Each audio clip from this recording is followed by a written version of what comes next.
mốc tôi còi với rồi ô lẹ mốc có biết ô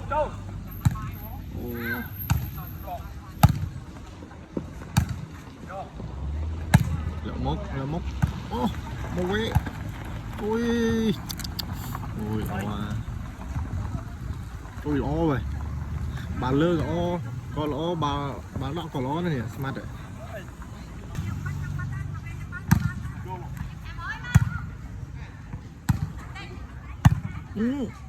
thôi lẹ mốc khó biết lẹ mốc quýnh xí còi họ sơ nếu bạn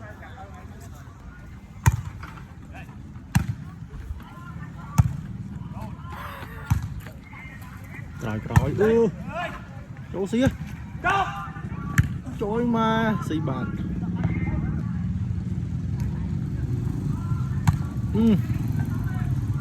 bạn xí ủa xí còi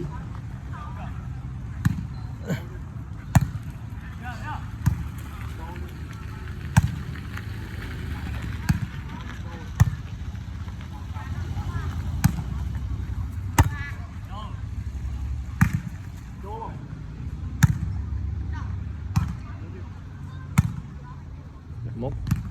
quên ở xí còi trình trào bật đập pi tôi đập bầy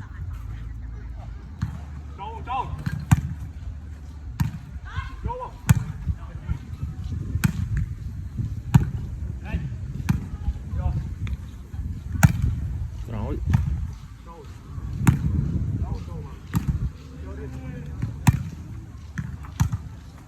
đập mốc còi quên trời trời ôi bát đi ra đập bay smart bạn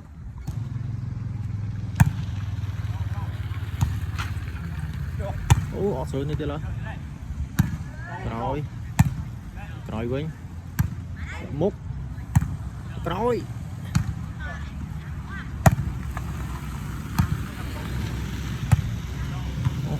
trời ơi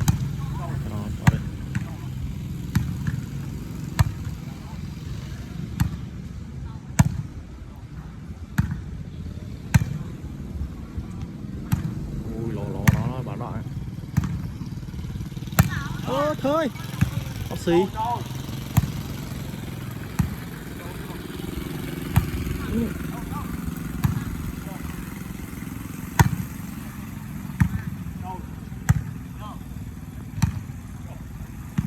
rồi mà có cái du đó là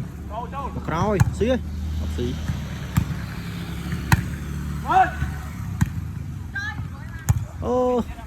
chọc bát cả hai đập buôn tôi đập bay cả sạch ô chính khéo bạn á tranh bát chọc cao vừa rồi